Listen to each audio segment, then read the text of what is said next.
I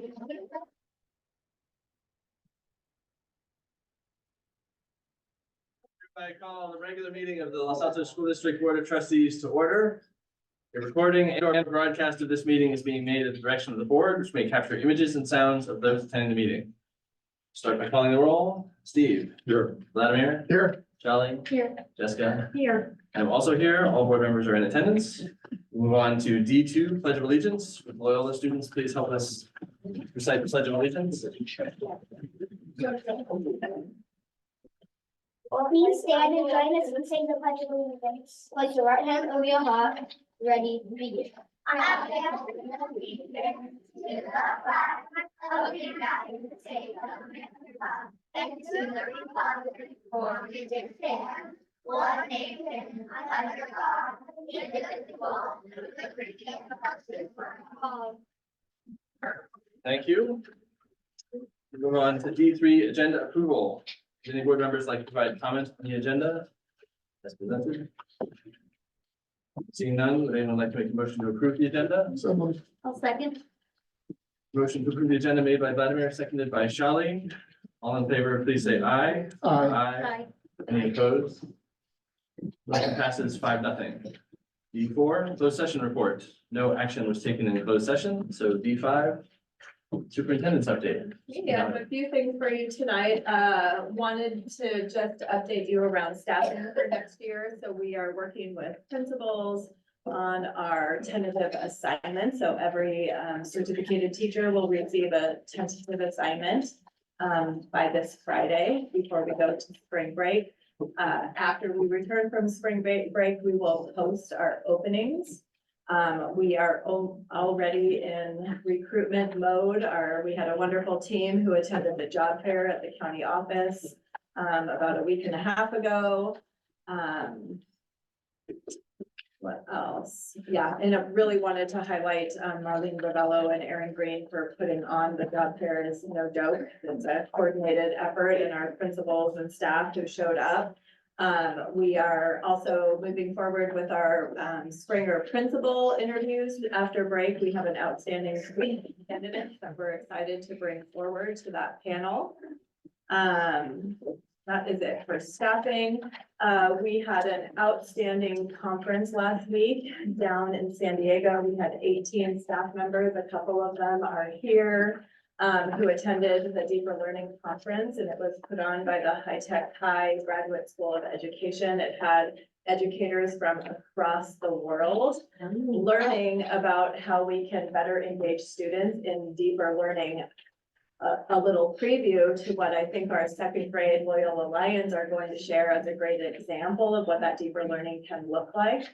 So we're really excited to bring back ideas to our staffs and to figure out how we can do more for kids for their experience while they're with us in LASD.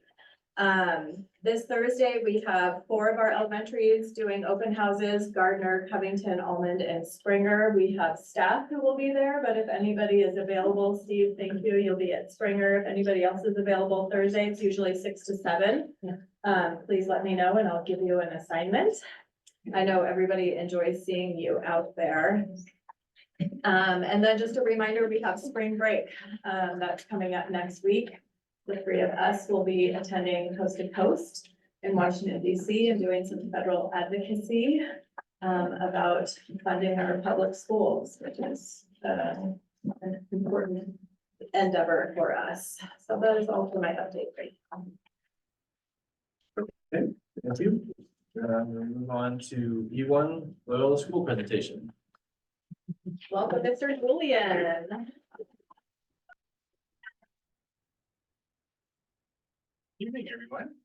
Thank you for having us, first of all. Last year, we were here and we were thrilled to be here to present the work we are doing around providing rich learning experiences for students. And the vehicle that we use at Loyola is project-based learning. So we're thrilled to be back tonight to share more about the work. I want to thank our Loyola teachers who came out tonight, our students, lots of them, and our parents for being here with us. Go Lions. I want to introduce to you our second grade teachers, Mrs. Song Mori and Mr. Robert Steinberg, along with their students. They are here to talk about their project experiences. So I will turn it over to them. All yours. Thank you so much for having us tonight. We're here to present our social studies PBL unit. Project-based learning is a student-centered teaching method where students gain knowledge, but they really get to deepen their understanding of the content by exploring real-life challenges and problems. In addition, this inquiry-based type of learning, the students were able to really practice and further develop their 21st century skills, like communication, collaboration, critical thinking, creativity, character, and citizenship. Today, we are presenting our social studies unit, and during this time, the students opened their own sticker company. And during that process, they developed an understanding of the basic economics concept. They're here and they're going to share the process with you. And in the spirit of PBL, I'm going to turn the floor to them. So if you guys could be forward the presenting, and when they're presenting, you stand right here or on this side. Yeah, front of the podium so that they can stand front and center. Up front. You can move the podium. Podium is just. Really there for sure. Yeah, not like. We'll drag it.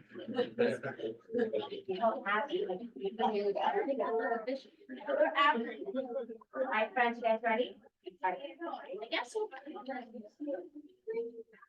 Driving question, how do you make a successful business that also raises school spirit? Objective, let's support students who learn how to start a business through creating, marketing, and selling a product on their school campus. They were given the task of creating a school sticker that would promote learning, that would promote school spirit, and raise money to get something back to their owners. Economics and concepts we learned about were producers, consumers, distributors, processors, supply, demand, scarcity, profit, investing, and marketing. Field research. We gave surveys around school to see what kids like, such as colors, shapes, symbols, and text. We use the data we collect to create stickers that kids would like to buy. After reviewing all the sticker prototypes, we voted in classes on whose sticker was best. Hold on, Kirsten. So there is our data that we collected, and you can't see, and I'm not a tech person by any means, but basically we split it up into categories, so we could see what was the most attractive option for the sticker shapes and colors and stuff, and that's kind of how we dictated the stickers, what they were into something. Cool. And then this is Miss Maury's class. On the left is the actual product that was created by the students, and then we kind of digitized it on the right. And then my class, that was the original on the left, and then we digitized it. And I think those are our two products that we sell. All right, Harrison. We wrote persuasive letters to our principal, Mr. Julian, to ask him for an investment to purchase our stickers. We decided on a price for the stickers that was fair, but would also give us enough money to pay back Mr. Julian, and also make a good profit. $3 for one or $5 for two. We have a present from the business owner to talk about important things to think about when running a business. We made flyers and posters to put around school. We made announcements in each classroom over the intercom and during our Friday assembly using scripts we wrote ourselves. For a week, every day before and after school, we sold our stickers outside the front office.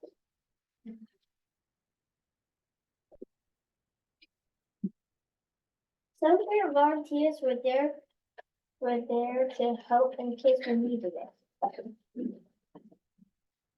We collected money, gave out change when needed, and kept track of how many stickers we sold. We ended up raising $880 $5 over the 5 days. Wow.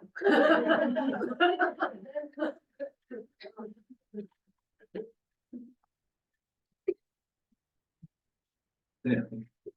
With the profit, we are going to buy our community book box and dogs a physical for everyone to give and take books. So nice. Social studies, understand basic economic concept, produces as much goods and services profits as yesterday. In ELA, we learned persuasive writing, creating flyers and posters, writing promotion scripts, and public speaking.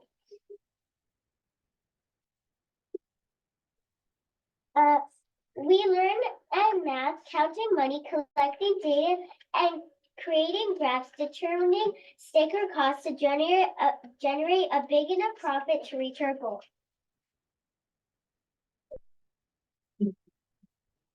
In art, we designed and created our stickers.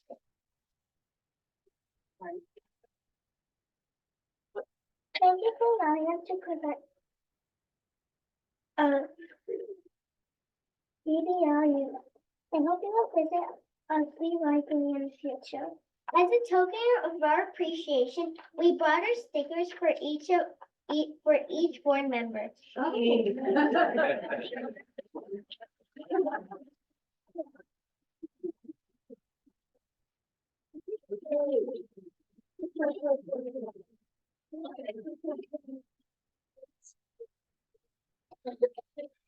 Definitely taking that off.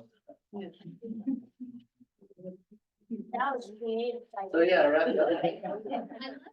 That was, this is our second year doing this, and, we more than doubled the amount we made this year, which is pretty exciting stuff. Last year, they just chose to donate a tree that got blown down in the storm. This year, we landed on a book box to help, share books in the community, so.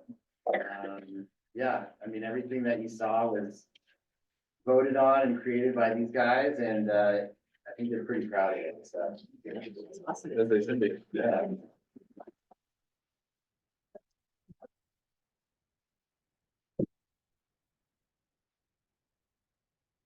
Question.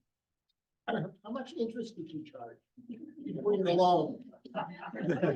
Since I love them so much, it was a 0%. I'm overwhelmed with you. Thank you. All right, thank you so much for coming to that. Thank you.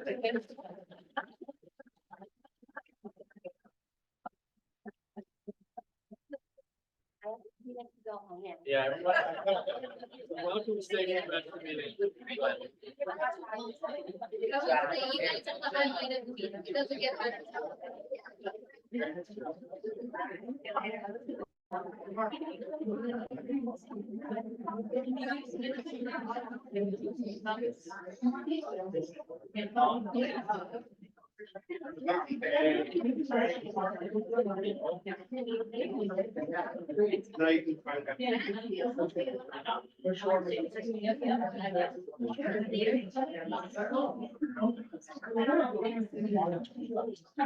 All right, moving on to our consent calendar. Would any board members like to provide comments on the consent calendar?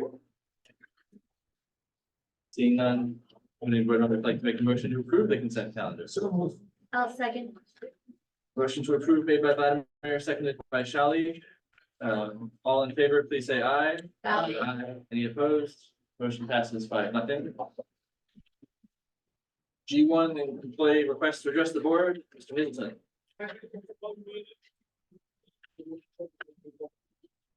Oh, hello, everyone, I'm back. Been a while. I wanted to talk tonight about kind of the culture of learning in LASD. And as Sandra had mentioned, last week we went to the Deeper Learning Conference, and I was one of the teachers that got to go, and some other people here also got to go. And it kind of reminded me of when I started in LASD, which was about 9 years ago. But after COVID and serving as LAT president, it feels like I'm ready for retirement. But no, I'm still here. And one of the things that I kind of loved about the conference was I felt like it recharged my creativity. And one of the things I loved about LASD when I started was I felt like there was a lot of freedom to make choices for my students that were maybe outside of the box. And Jessica's son got to experience some of those projects in my class. And I feel like the culture of our district is kind of shifting back to that, where in order for us to really catch kids and really spark their interest, it has to be things that are a little bit different and unique. And what was really cool about the conference is you were learning from people all over the world, and bringing you things that you never really thought of. But they did. And so they kind of did some of that heavy lifting, and then we get to bring it back and implement it for our kids here. And so I just wanted to say thank you for, involving me in that. And I'm really hopeful for kind of the future of where we're going with creating these rich learning experiences for kids. So thank you so much. Thank you. I don't think we have anyone from CSEA this week. We will move on to community comments. So to provide public comment on an agenda item, speaker cards are to be submitted to the superintendent. Speaker cards will not be accepted once public comment on an item begins. Your name will be announced when it is your turn to speak. We're starting with community comments. This time is reserved for members of the public and employees to address the board on items that are not on the agenda. The board is not permitted to discuss or take action on non-agenda items, except to instruct the superintendent to review the matter further, report back to the board at a subsequent meeting, or place the matter on a future agenda. The board may make a brief comment or ask clarifying questions. It looks like we have 6 speakers for community comments, so each speaker will be given 3 minutes.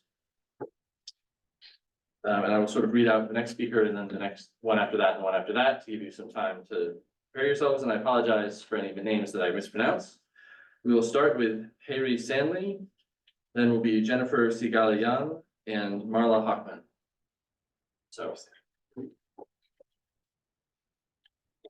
Thank you very much, board. So my son goes to Springer for 7 years, and we are in the community more than 10 years. So he's in the Springer with the 5th grade, and last 2 months that he doesn't have a permanent teacher. So this is a big impact for his educational life.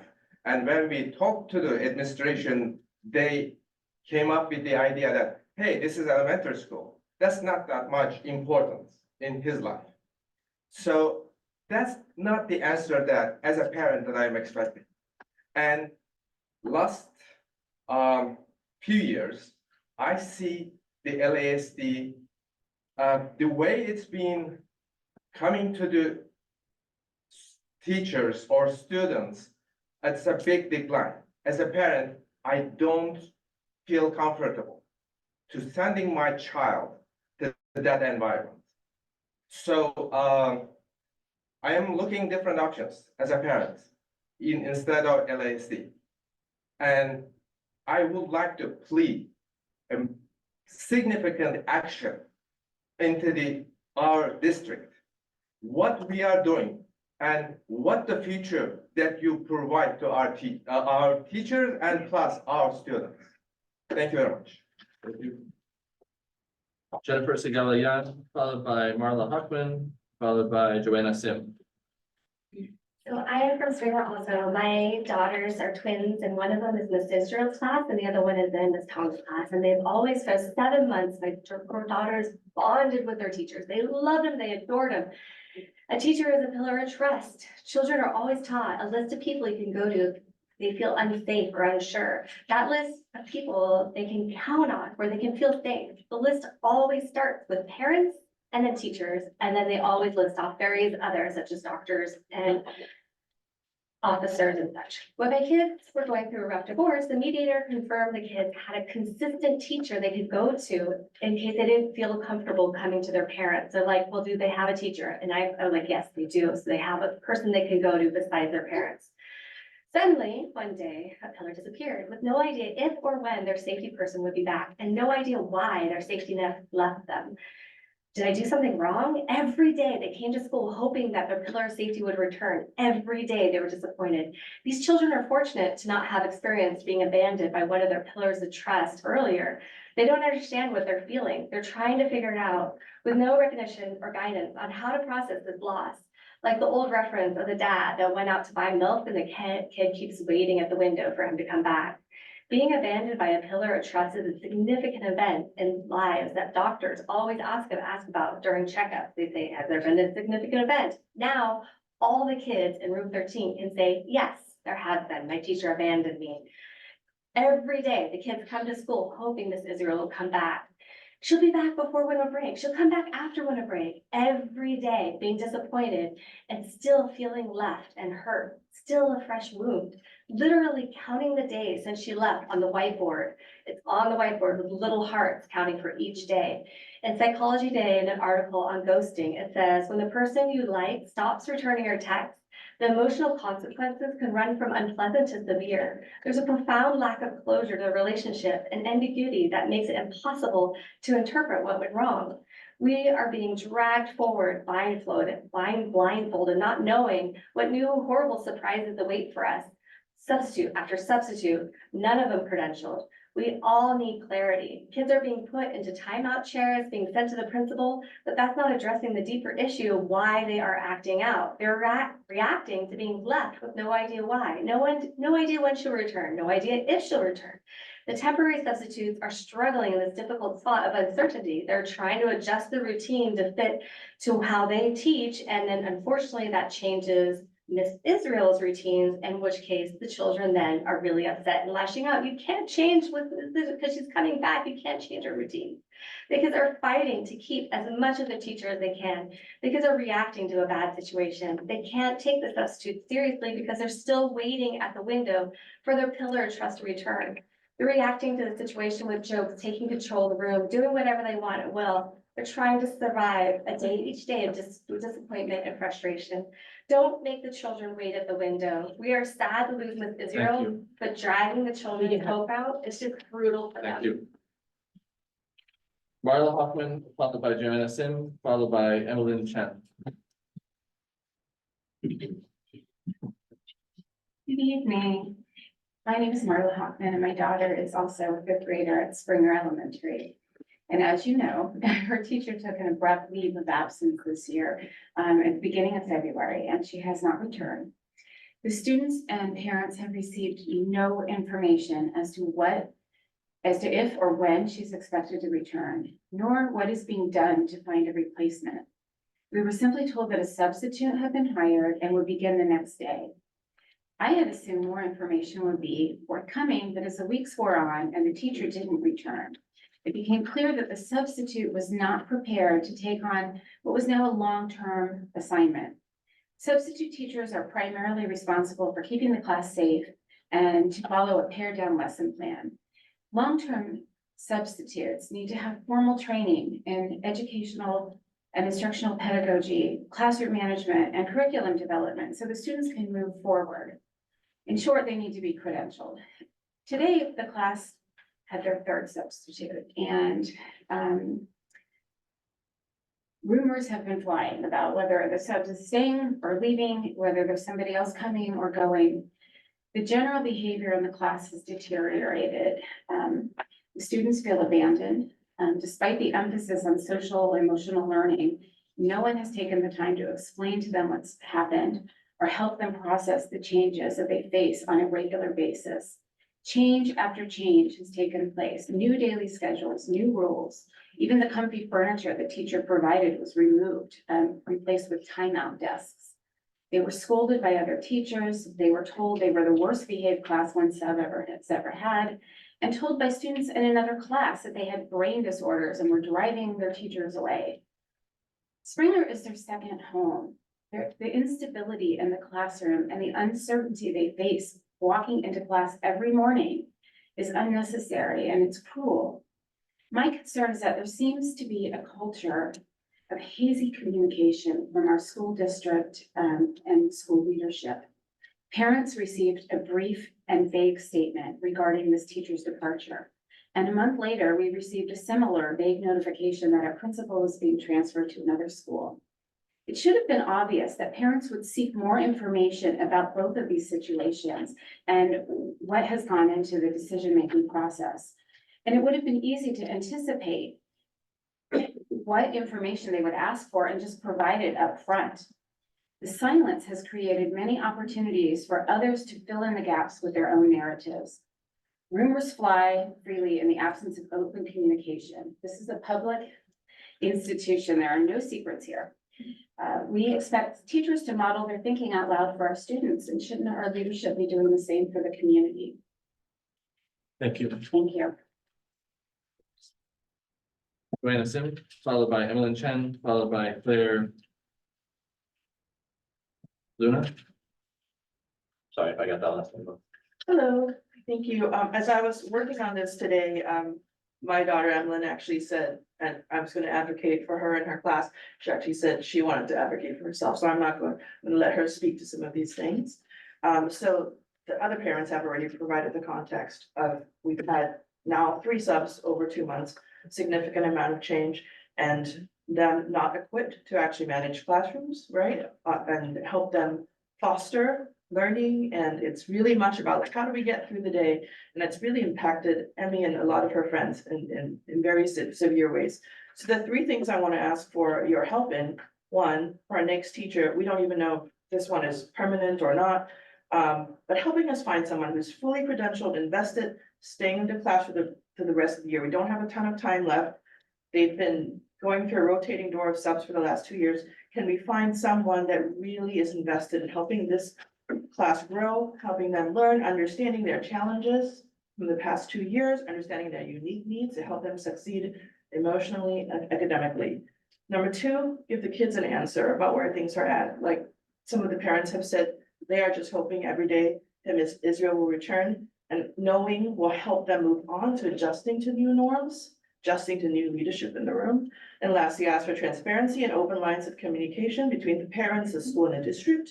Too many times I'm finding out critical information from Emmy, from her classmates, not from the school, and too much time has passed before we hear what's actually happening. And I actually think it's okay if the school wants to take the time to find the right teacher, but none of that communication is actually happening.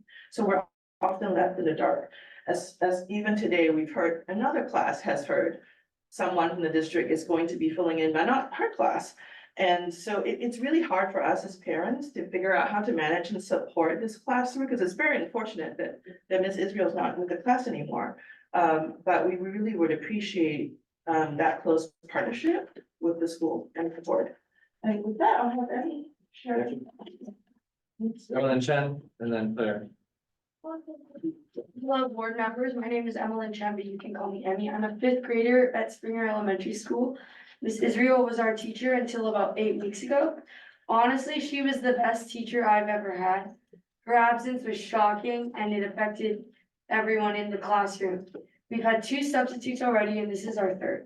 In my personal experience, the substitutes have made it harder to learn, but have also changed the course of our academics and our learning styles in the classroom. No one expected this. It's still hard to accept that she might not be coming back. Adapting is supposed to help you for the better, but it's also very difficult. Adapting is hard on its own, but adapting fast is even harder. The truth is, none of us are really trying to misbehave. It's just how some people deal with change, and there's really no solution on it. I've never dealt with something like this before, and neither has a lot of the class. Math has never been a favorite of mine, but after Miss Israel left, it just got harder. I couldn't understand what the teacher was explaining. Others were telling me, it's so easy, why don't you understand? And I just felt so lost, confused, angry. I've never felt that way before. Miss Israel was there for us, helping us, guiding us, leading us towards the right answer and the right way to learn. Every day I'd come home from school feeling disappointed, sad, angry, lonely, like no one really understood how we felt. It's hard to explain what it's like losing a teacher, Like you're really sad and disappointed, and it feels like your feelings are exploding out of your chest. Like you're always on the verge of tears, and every day I think of the good times, of the bad, because I do anything to get them back. I printed copies of letters I wrote to Mrs. Real 2 weeks ago.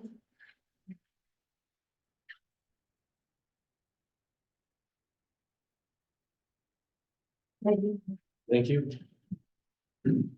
Our last speaker in this section will be Claire.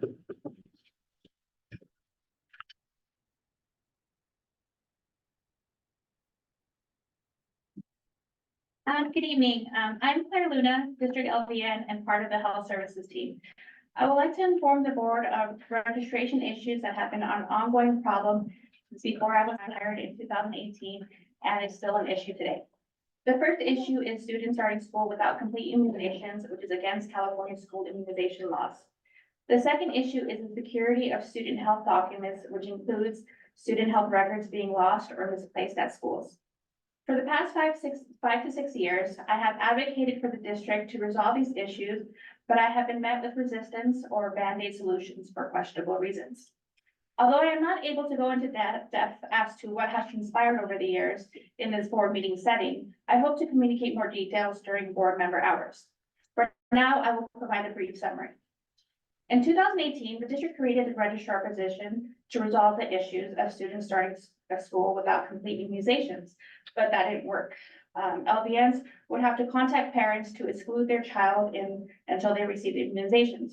Now, if you can imagine, kindergartners ready to start the first day of school and receiving a phone call from the nurse saying, wait a minute, you can't start school. It's devastating to the child and to the families.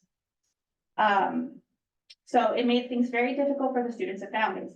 Also, during this time, the task of verifying and collecting immunizations shifted from the registrar to the LVNs. When I brought up these concerns to the district about how it was impacting the families, the students, the district instead allotted LVNs 15 to 30 summer hours to combat the issue.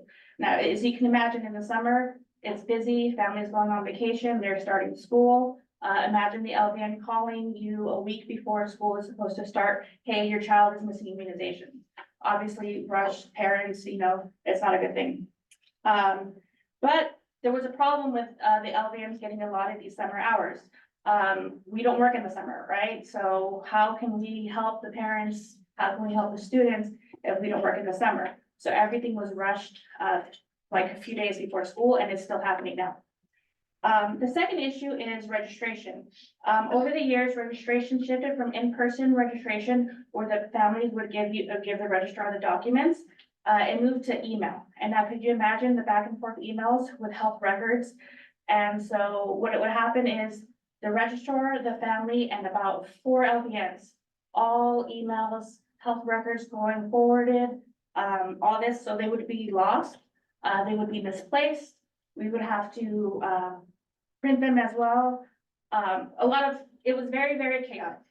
So I brought up the solution. We need a secure document software. It was met with resistance again. One of the reasons why was that emails are more personal. We want to offer personal service instead of having the student health records secured. But All right, but please send the rest to us. I will, definitely it's an issue that hopefully we can address. And, like I mentioned here, I'll be sending a more detailed, Thank you. issues. Thank you. Thank you. Okay, that concludes our speakers. As I mentioned before, the board's not permitted to have a detailed discussion about these things, but we really thank you for coming and talking to us.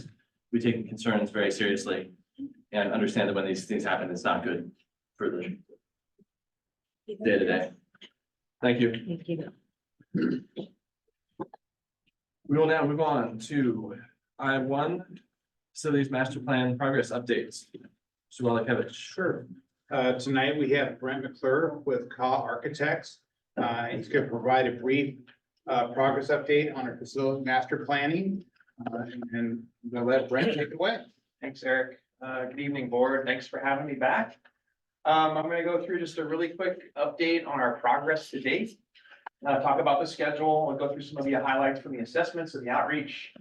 Talk about the framework that we've worked with the district, and then talk about at the very tail end, the planning workshops we've been having at all the school sites. So this is kind of a graphic that, think of this as the schedule. But I think it's easier to sort of present it this way, where we broke our work up into 3 phases. Just to recap, we kicked off the beginning where we presented to you all at a board meeting, and then started with what we call startup and discovery. That's like 1 month of time where we're going through and gathering data, getting existing conditions drawings, and really just kind of our team getting our arms around the existing conditions of the school sites and what we have to work with, and then start to look at some of the existing data as well from demographics and capacities and whatnot. And then, so around November is when we pivoted to what we call the assessment phase. And this in some ways is like a quiet phase before we go out and start meeting publicly with everyone. And it consists of a series of site walks, field investigations, and then we also had some online surveys that we did. So in some ways to think of this, we started kind of small and then kind of grew from there as far as the constituencies that we reached out to. Started with the quick principal survey, which followed up with a principal site walk. So that was us getting to see all 9 campuses and seeing each school through the eyes of the principal. What are their concerns? What are they seeing? And then we pivoted from that and did what we call sort of detailed kind of facility assessment site walks, where we're looking at the existing conditions of the roofs and the walls and the HVAC and the lighting and so on and so forth. And then we then had a series of parent surveys, and that should not say staff site walks, that should say staff surveys. So we then pushed out some online surveys both to the staff district-wide, as well as the parents, to once again kind of get a feel as to where people's priorities seem to lie and what some of the needs are, all sort of within this quiet phase.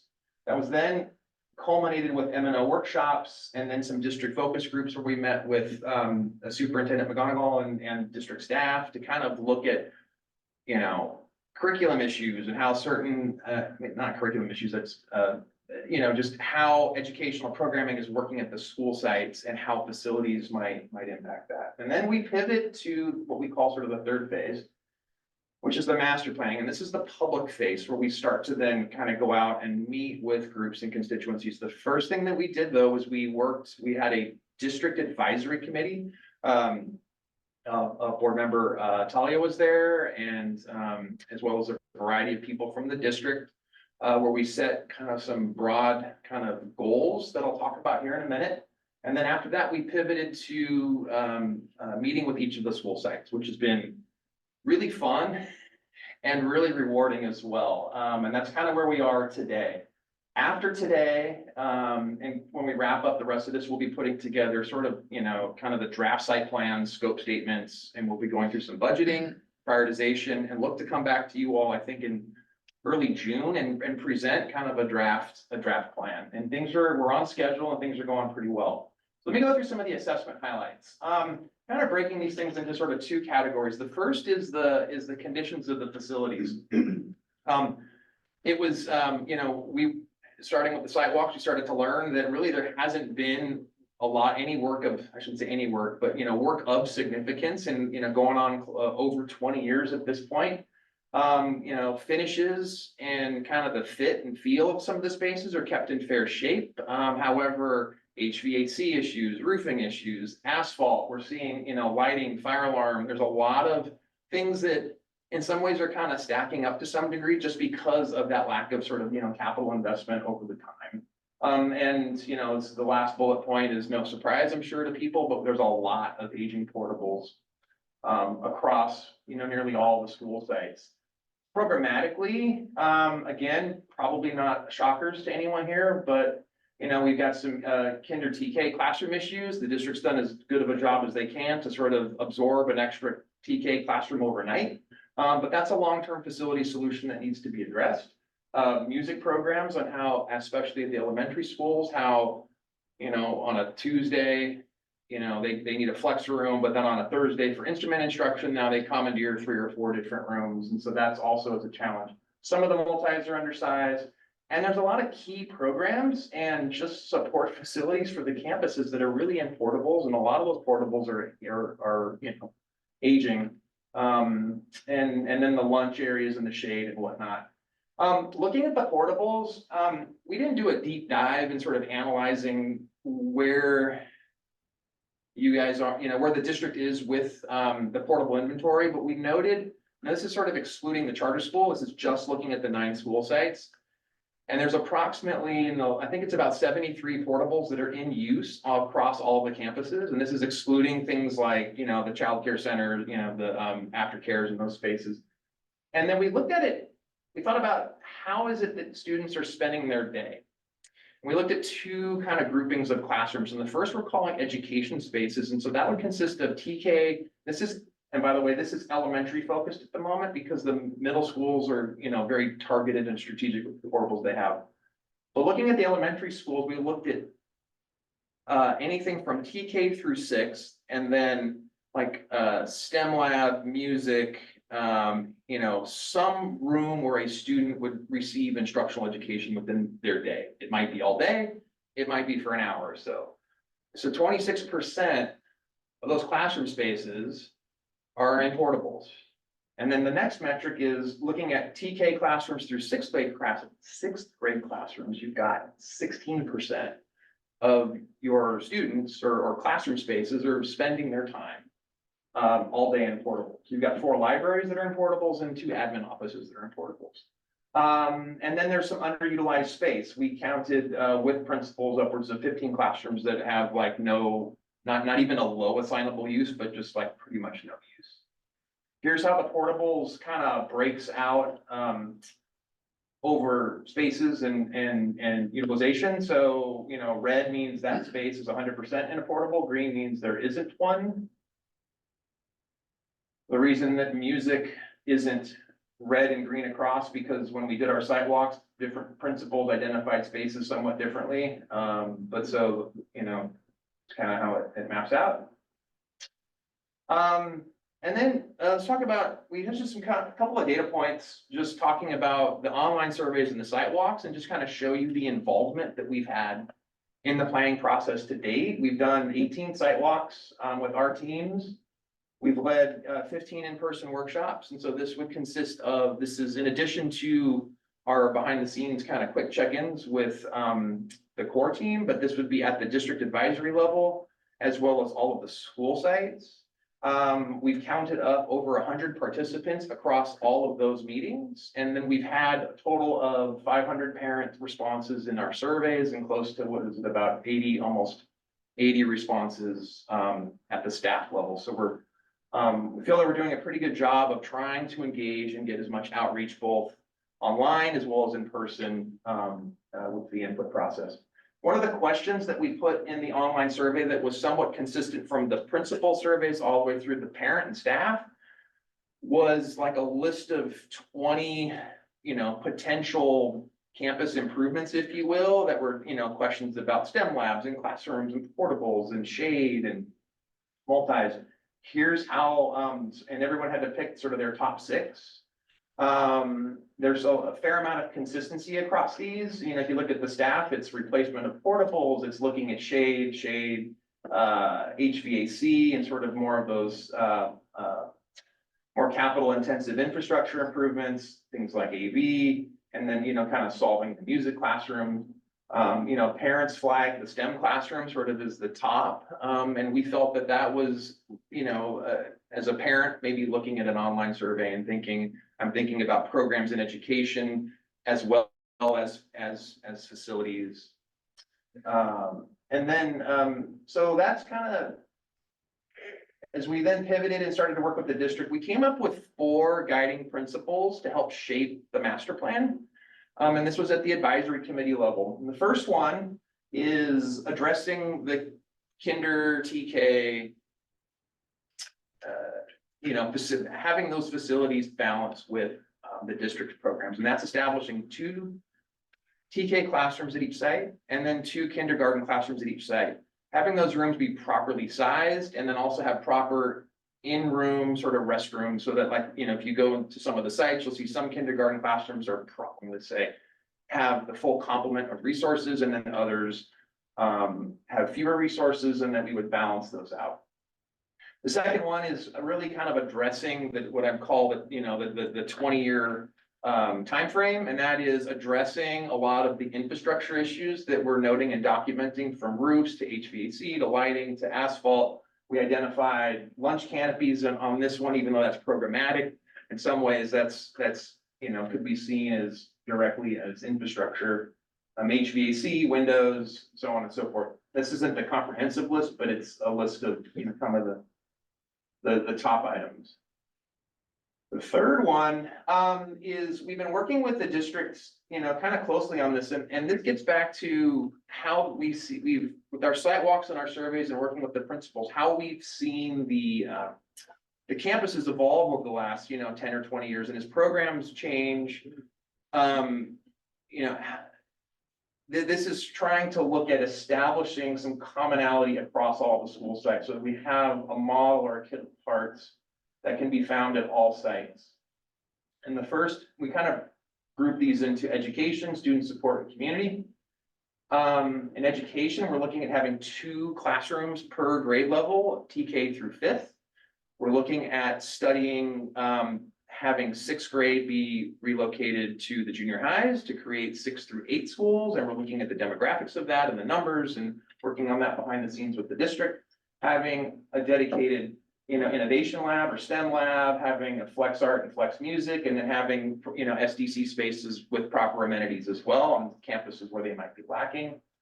Having a balance of student support space. And then lastly, every campus to have a permanent library, every campus to have admin space. And then a third piece is we're working with the district to look at how can facilities better support sort of community-based schools programs, and creating what we're calling in some ways a student wellness center.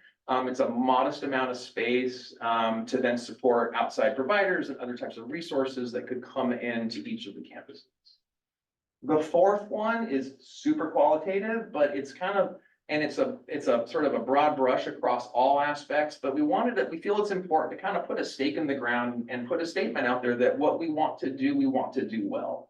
And we want to ensure that the facilities component in the planning and then in the future with design is directly enhancing and supporting and improving the educational programs, because that's why the buildings are there, to make sure that those work seamlessly together. The last bit I'm going to touch on, and we just have this one photo because we're still early, but we've met with all 9 school sites, and first of all, your staff, the principals, the parents have all been absolutely terrific through this process. With each site, we would have a 2-hour session, and we would go through and talk about, give them the background of what a master planning is and so on and so forth, and kind of set the table. And then we'd spend almost an hour with little cutouts, and they would all be tailored for each campus. There's commonalities like the Kinder TK that touches all of the schools, but some schools might have, slightly different needs or how things might be solved on their sites. And then we broke people into groups and then would arrange and move pieces around.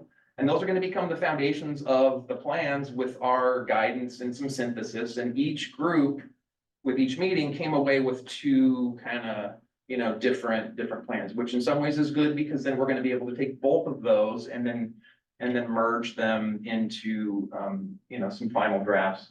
And then we would have a prioritization exercise at the end. So even though we're looking at the campuses in these meetings in totality, we would then identify spaces like, okay, we're going to force some scarcity on you because we're going to have to prioritize the work that we're going to do. We're not promising that what's shown on these plans we're going to be achieved right away. So let's talk about what's your A number 1 choice, what's your A number 2 choice, and then the third choice from there. And that's what the sticker dot kind of exercises were in the middle.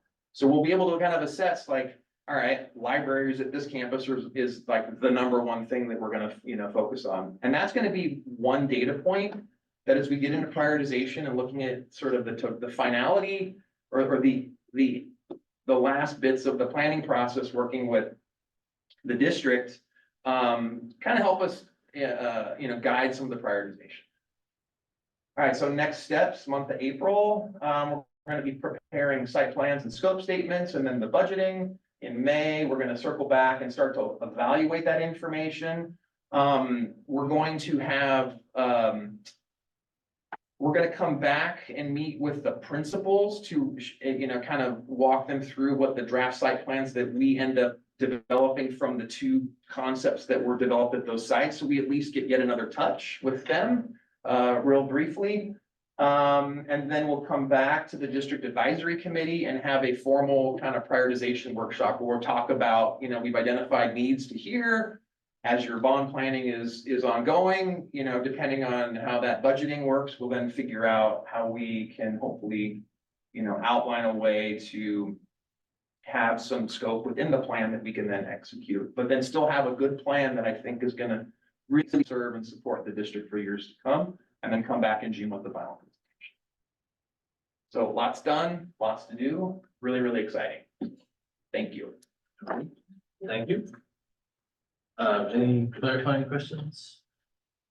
For board members? Do you have any requests for public comment on this item? Any further discussion?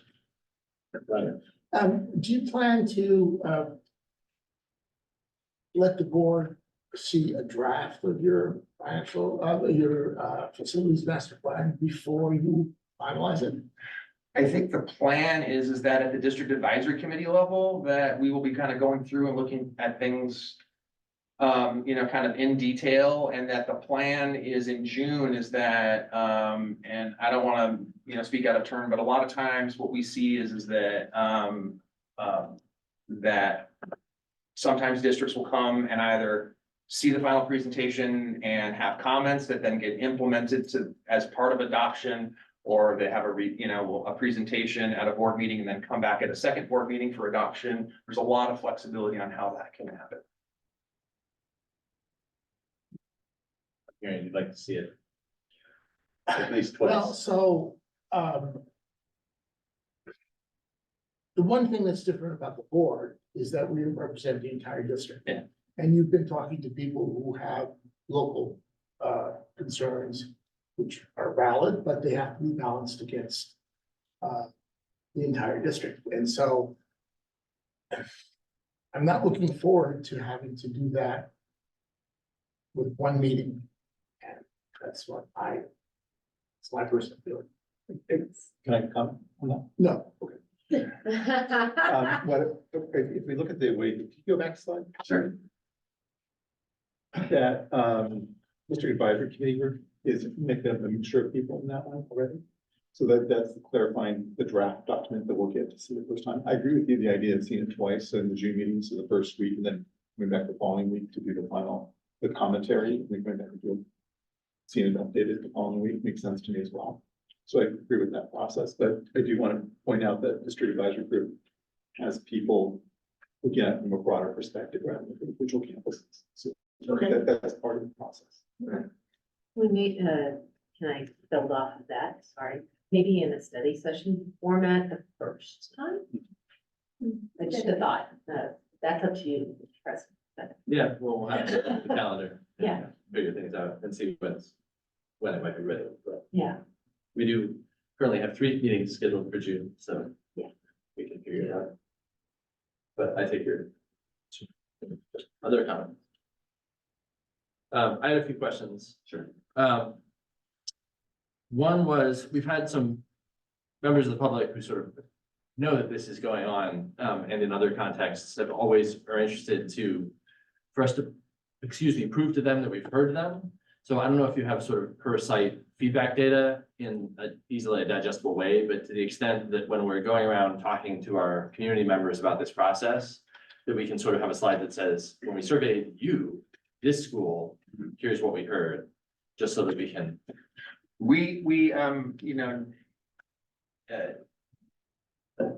I had a district-wide sort of summary, but we do have some slides that we've been showing at each of the school sites that summarizes, like, when we did our outreach, here are the top things that the principal identified, the staff identified, and then the parents identified. Okay, that would be great. So if we can just sort of get those circulated, so as we have meetings with people who reach out to us, we can reference those. That would be great. A couple other questions. what's the sort of thinking in school design? Obviously, it's been a while since we've managed to do this, it's Right. referenced. But one of my senses is that we're currently at sort of a low ebb enrollment wise. And so when we talk about building two classrooms per grade in the elementary schools, as recently as 10 years ago, we had 3 or 4 classrooms for each of our grades. So I don't know what the current approach is, especially for kindergartens and PKs that are specialized about how you design a school that's not twice as large as it needs to be right now, but can grow more gracefully than dropping a bunch of portables, Right. which is sort of how we've solved this problem before. And that's always the challenge. What we're looking at is trying to balance that with, how flex space is designed and administered across the sites. We're also looking at, that sort of the student teacher ratios and, are at the elementary sites, kind of having them, I'm gonna say lower to some degree, and then looking at like, if they were to grow by even a couple of kids per grade level, that demonstrates 10 or 15% increase. We're seeing, declining enrollment is not just an LASD issue, it is a statewide that I'm sure you're all aware of. It's, statewide, and it's something that, is being forecasted to be going on for, quite some time. There will be a day when enrollment will grow.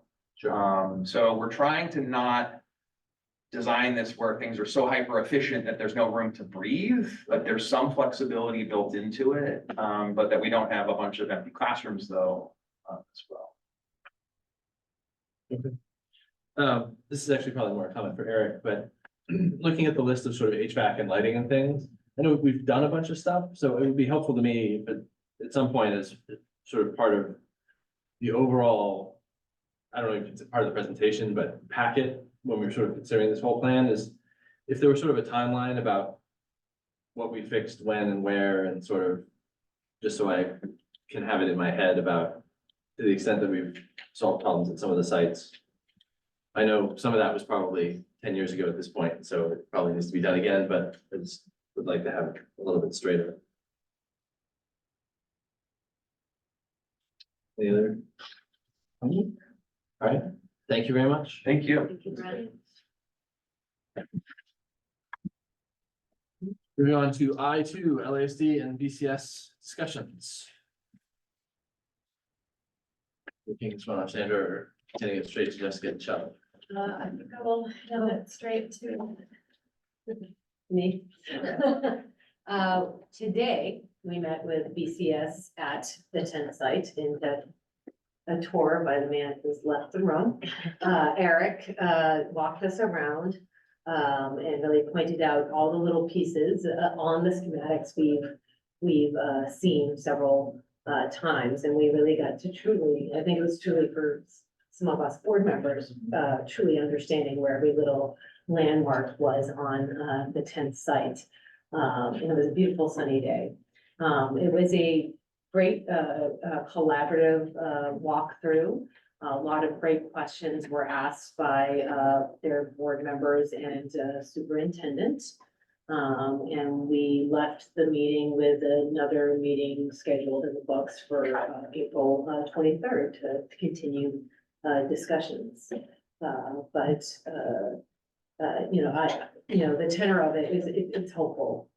They were asking good questions about the sites, and Eric was very knowledgeable and showed great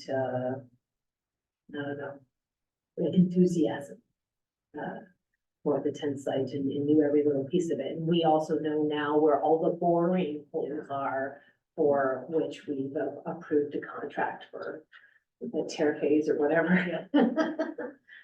So we got to know the inner workings. Did I miss anything? No, I think that's. Yeah. So we're looking forward to continuing our discussion on April 23rd. You missed me complimenting you as it related to our meeting today. Okay. Any questions? Board members? Any requests for public comment? Seeing none? Then I think, thank you for the update, and we'll look forward to the next one. Moving on, I3, amendment to the memorandum of understanding between LASD and Palo Alto Unified School District.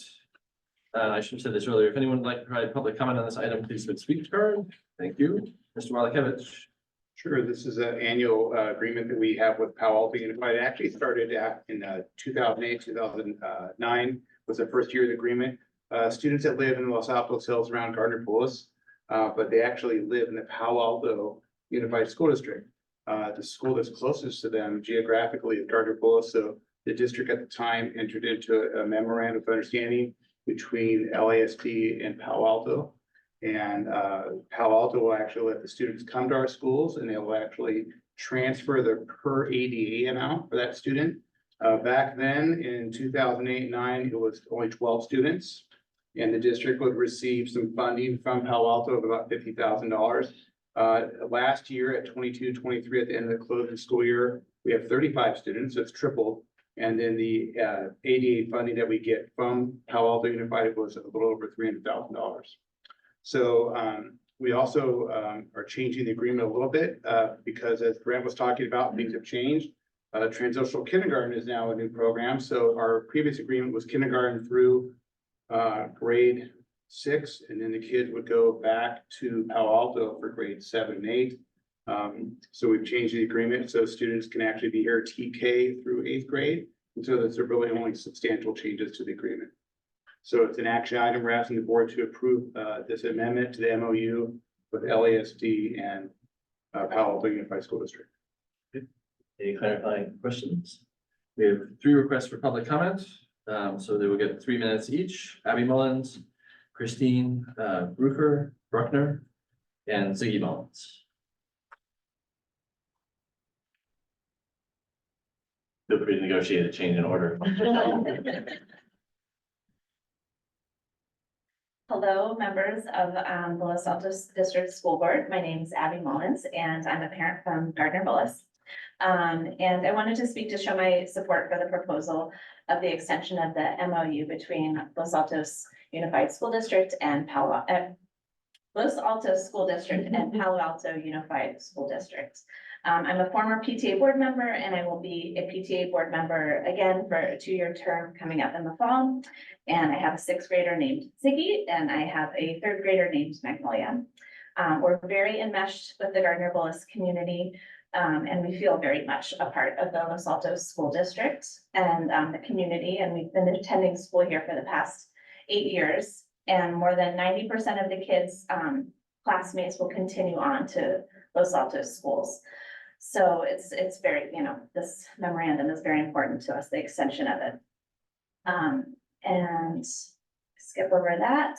And then also I just wanted to mention that this timing of middle school, it's a foundational period in the kids' lives, and it can be a really difficult time for a lot of students as they enter adolescence, and by removing their familiar support system during those critical years with friends and community, it can negatively impact socio-emotional development. And we're fortunate to live in an area with 2 school districts that have a student-centered philosophy that wants all of our students to succeed. So, thank you. Thank you.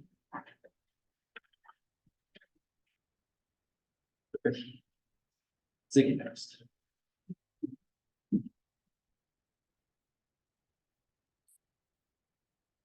Hello, my name is Ziggy and I'm a 6th grader at Gardner-Bullis Elementary School. I am in favor of extending the MOU to grade 7th and 8th grade. I have gone to Gardner-Bullis for 7 years now. I have made so many friends in that time. I would like to graduate school with them too. Thank you very much. Thank you.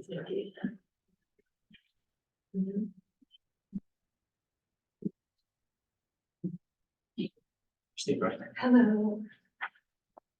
Good evening, board members. I am Christine Bruckner. I've been in the community. We've lived here, my husband and I and our 3 boys for 15 years, and my boys have all gone through Gardner-Bullis, and we are very close friends with the Mullinses. My son is in 6th grade with Ziggy, and I just wanted to voice my support to amend that MOU and allow the students in the Palo Alto School District to be able to continue their education with LASD through 8th grade. These children should be able to continue their education with their friends and their community. Thank you. Okay. Any further board discussion? Can I maybe just add? Yes. One piece, so I shared this with Superintendent Don Austin on Friday. Yes. Just wanted to make sure, because we're having two side conversations, so shared with him the document and the intent of the document. So he will be sharing that with his board as well. But inherently does not see a challenge with this. Yeah, just for transparency to everybody. So this was actually brought to Sandra and me by some Gardner Bowles parents, including Abby, for whom it's clearly imminent. And at my suggestion, they contacted Shauna Siegel, the president of the Palo Alto board, just to take the temperature. And the temperature seems to be receptive. And I think it makes a lot of sense from our side, especially as we talk about shifting 6th grade to Egan, to sort of give parents who are coming into the district, from Los Altos Hills, sort of the certainty that it will be a full TK to 8. From both of our boards have to approve. Yes, yeah, It's a contract. As Eric said, it's an annual, basically renewal, it's MOU, which has just been done probably on the consent calendar over previous years, because it hasn't been changing, so this is the first time that we're actually adjusting the terms since it began. And they sound supportive. They sound supportive. And if they're not, I'm sure we'll hear that. We expect them to be supportive. So, any further comments? Yeah.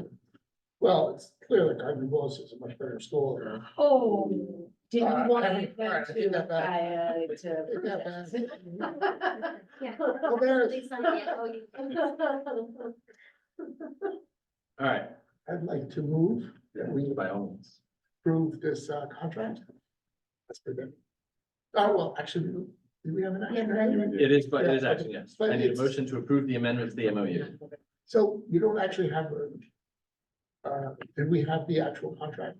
Because I saw the Yeah, this the is- presentation. Yeah, Okay. the amendments were attached. Yeah, okay, sure. Let me move that we approve it. I'll second. All right, motion to approve the amendments to the MOU, made by Vladimir, seconded by Shelley. All in favor, please say aye. Aye. Any opposed? Motion passes 5-0. Thank you.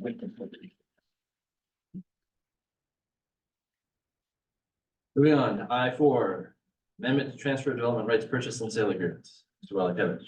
Sure, this is an agreement that was signed in 2022, a transfer development right with Rockwood.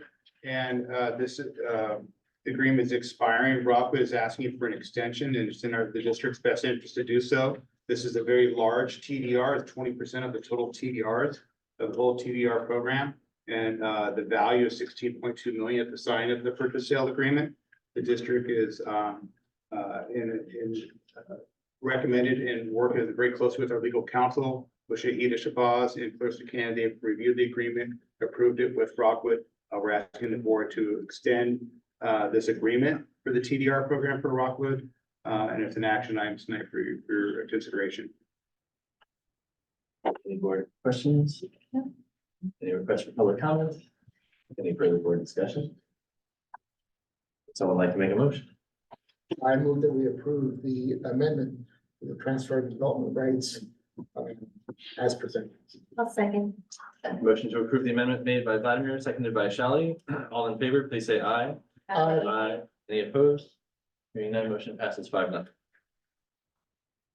I5, resolution 23/24-14, Valley Health Foundation Wellness Grants. Yes, so tonight you have a resolution.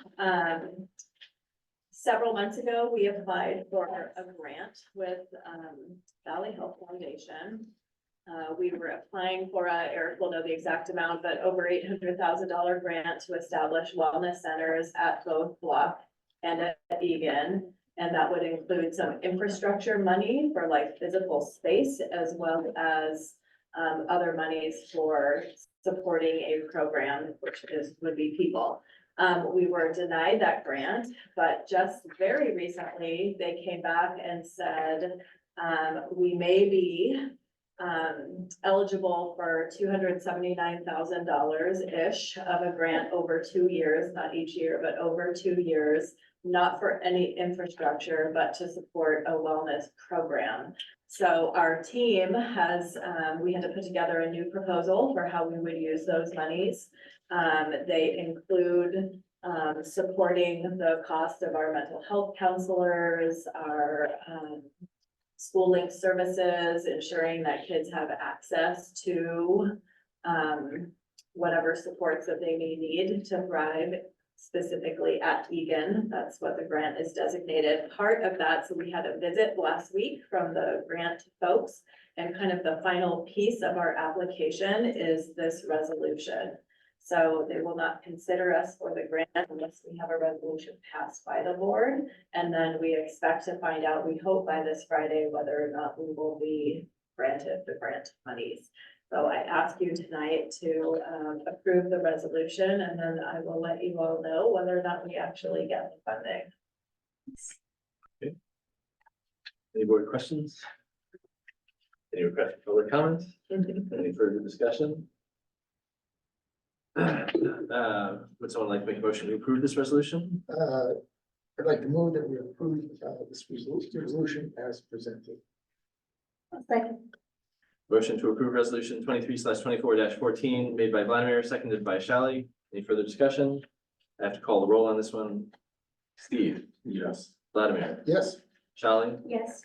Jessica? Yes. I also vote yes. Motion passes 5-0. Great, thank you. Moving on, I6, resolution 23/24-15. Supporting award of a design build contract. Mr. Wellington.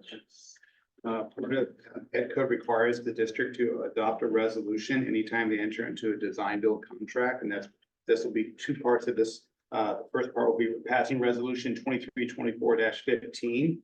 And last spring, we brought together some information to the board and shared it with you in its open session about a program for the Energy Commission called CalShape.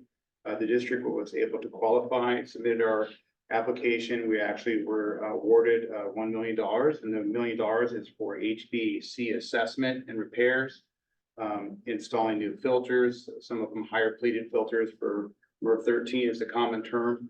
We heard a lot about that during COVID, about improving air quality in classrooms, also installing CO2 sensors.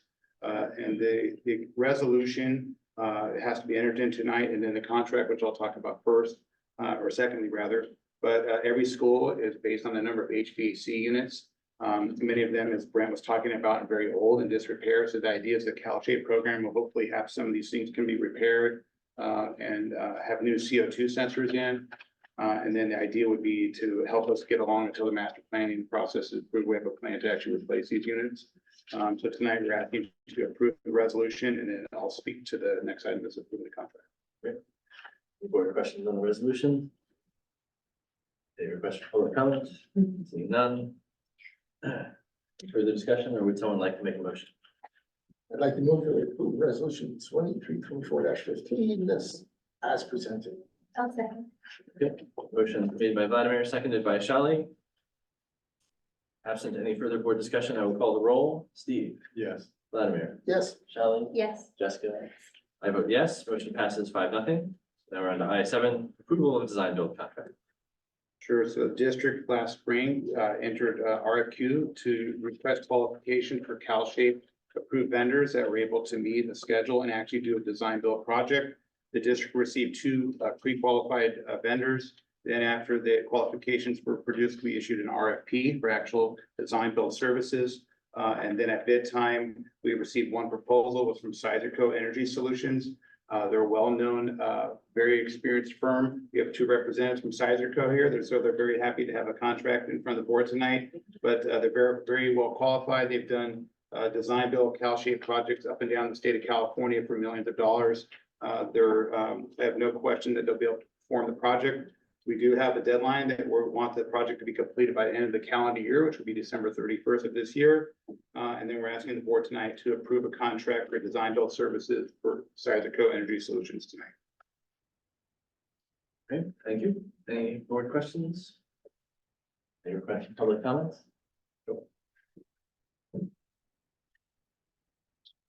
Sorry, misunderstood your motion. Seeing no request for public comment. Any further board comment or discussion? Would like to make a motion? I'd like to move that we approve the design build contract for Satico Energy Solutions. That's where it's at. So moved. Oh, sorry. It's not even that late. Didn't finish the cycle. Motion to approve the contract made by Vladimir, seconded by Shelley. All in favor, please say aye. Aye. Any opposed? Hearing none, motion passes 5-0. Thank you for coming. Yeah. Moving on, I8, appointment to the Citizens Bond Oversight Committee. Yes, several months ago, we had some long-term members of the Bond Oversight Committee come off, and they've served many years for us. We're really thankful for their service to the district. And we've been adding some new members. Thank you to this team here, and Stella's in the audience today. Her and her husband are, I think, active recruiters, so we really appreciate their help for us. And tonight we're bringing to board Emily Harris. She's a Covington parent. Emily's well qualified. She's really excited to help serve the district. So we're asking the board to approve her tonight. And then I brought her in to interview, and I've talked to her before. And when we were doing the LASD fundraising event, her and I joked that we both sold a lot of houses at that fundraising event. Oh, we sold a house when somebody would give a donation to LASD. And so she's very excited to help the district in any way she can. And we're really happy to have her. So we're hoping tonight the board can approve her the appointment for a member of the Bond Oversight Committee. She represents the parent category. And then we're also actively recruiting. We still need a member of a bona fide taxpayer association, and then also a local business owner that is in Los Altos. So those are the two categories. We're still have vacancies on the boards. If anybody knows anybody, those are the two open spots for us. Does the business or the owner need to be in Los Altos or both? You know, that's a question I need to research a little bit. I believe the business has to be in Los Altos. Okay, but the owner not necessarily. Yeah, I'm not sure about that, but I'll have to find out to get the answer for you. Right. Any board questions, comments? I think requests? Emily's a great candidate. Yeah. Agreed? Yeah. Assuming there are no requests for public comment, willing to entertain a motion. I'd like to move that we appoint Emily Harris to the Citizen Board Oversight Committee. Second. You don't have to second it every time. I want to make the motion, it beats me to it every time. I will defer. Motion to approve Emily Harris's appointment to the Citizens Bond Oversight Committee, made by Vladimir, seconded by Shelley. All in favor, please say aye. Aye. Aye. Any opposed? Hearing none, motion passes 5-0. Congratulations and or condolences to Emily Harris. But thank you nonetheless. I9, joint use agreement and ELOP services agreement with Children's House at Springer. Sure. A couple of months ago, Abracadabra, who's been a longtime provider of aftercare and child health services for this community at Springer School, informed us that they would be retiring, which was very unfortunate. And they've provided great services for the parents and families and students, really, and the kids at Springer. So the district moved quickly. As a parent, childcare is very near and dear to many parents. And I just remember how stressful it was to make sure you have aftercare for your kids after school. So I really empathize with parents having some concerns. We did an RFP process. We had 3 of our most sought after childcare providers provide proposals. One was Children's House, the YMCA, and Champions, all very well qualified. The district received proposals last week. We evaluated them on their merits. And the pricing, and we came to a unanimous conclusion that Children's House was the best value to the district. Very similar to Abracadabra, a small family-owned business, provide very similar activities and service to the families at Springer. We think it's going to be a great fit for the Springer family. And so we're asking tonight, there's 2 things we'd be asking the board to do, is to approve the joint use agreement. And then also approve the ELOP services agreement with Children's House at Springer School tonight. Great. Any board questions? And Chris is here from Children's House, and they provide services at some of our other schools in the district. And we really think it's gonna be a great fit to the district, and they've been longtime partners for the district. So we're very happy to have them on board with us as well. Any requests for public comment? Seeing none, I think according to my notes, we can do this as a single motion, or do you need two motions? I think it would be one motion, but approving both at the same time. Right. Yeah. Okay. Any board member like to make a motion? So moved. Happy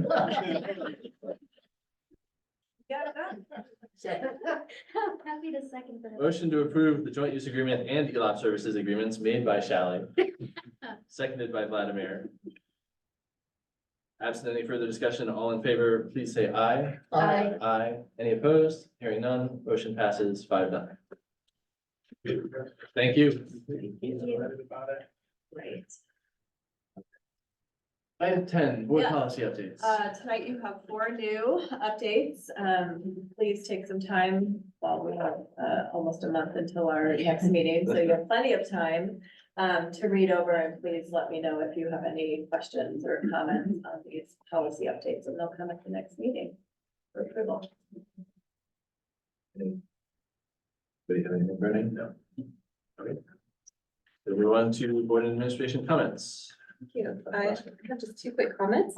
The first is we're going to be hosting a cultural exchange visit with 19 students and 5 staff members from New Taipei City and Taiwan at Egan on April 17th and 18th. We're really excited to host the students and the staff over here.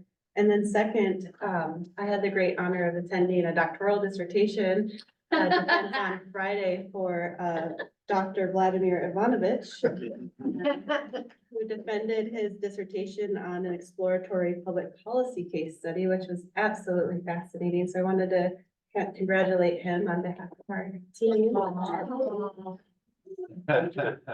Shrubbery. Congratulations.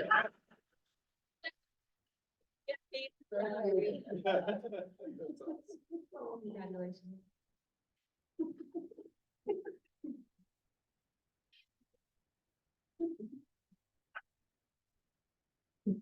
Thank you all. Thank you. Tonight on the personnel report, the board approved the appointment of Elizabeth Bays as the new director of fiscal services. So we're really excited. Her first day is actually tomorrow. And we have her little workstation with some balloons and some welcome, some LASD welcome.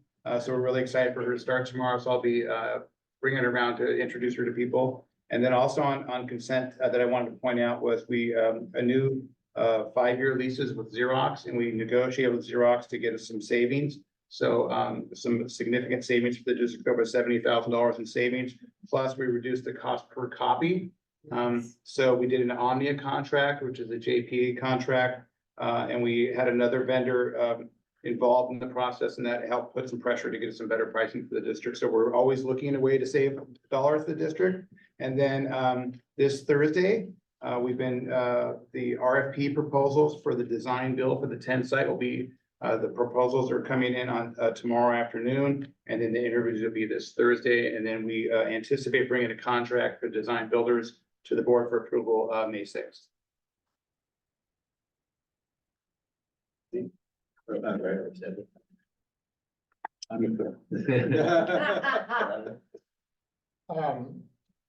So I guess I was still thunder for Jessica and you Yes, and Please do. Shally. Please do. We attended the first of hopefully many annual iftar celebrations, which is the celebration that Muslims do at the end of Ramadan.